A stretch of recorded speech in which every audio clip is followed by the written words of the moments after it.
I think self-awareness is a very important thing as we go through life and try to be better people. And I think it's important that we nurture a sense of self-awareness about the times when we have beliefs or reactions to things that maybe aren't entirely reasonable. So I want to tell you about one of my beliefs or common reactions to things that when I really think about it, if I'm honest, I don't think is entirely reasonable. So I live close to Antietam Battlefield here in Western Maryland. Of course, Antietam Battlefield was the site of the Battle of Antietam, the bloodiest single day of the American Civil War, one of the bloodiest single days in all of American history.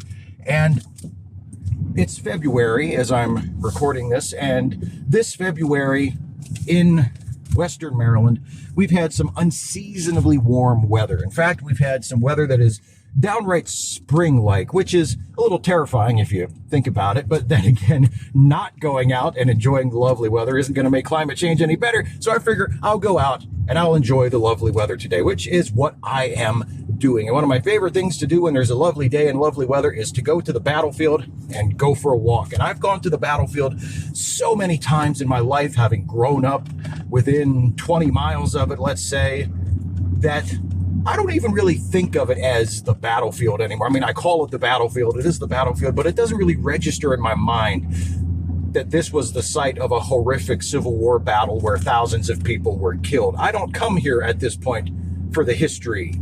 I come for the walking paths. But in order to get to the walking paths, you have to drive through the battlefield. And sometimes when I'm driving through the battlefield, I'll get stuck behind someone who is driving through the battlefield just like me, but they're not just driving through the battlefield to get through the battlefield to get to the walking paths. No, they're here to enjoy the battlefield as a historical site. And like I said, the battlefield doesn't even really register as a historical site with me anymore, which is probably a subject for contemplation in and of itself, and raises issues about how time is inexorable and bit by bit, day after day, year after year, century after century, it slowly but surely obliterates everything we and our civilization have ever been, washing away our shames and our triumphs alike until someday there will come a time when there is no trace of who we were or that we were ever here, and people will walk this land with no cultural memory of anything significant that happened here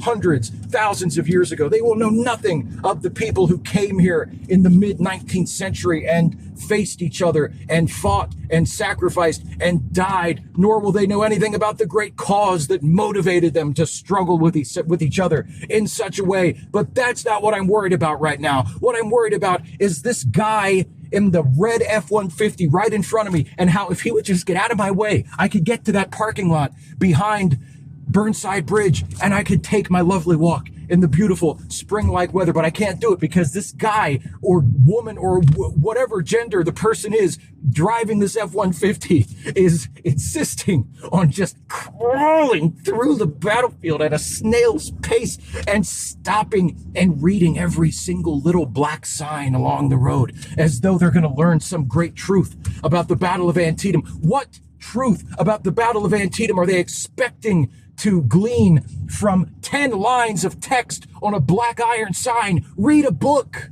It's all in the books. There have been so many books written about the Battle of Antietam. Just read. You know what? You don't even have to read the book. I'll save you the trouble. Here's what happened at every single point where a sign is marking a significant location in the battle. You want to know what happened? People lined up on two sides and they shot at each other. That's what happened. It's not that complicated. When you get down to the moment of the battle, it's not that complicated.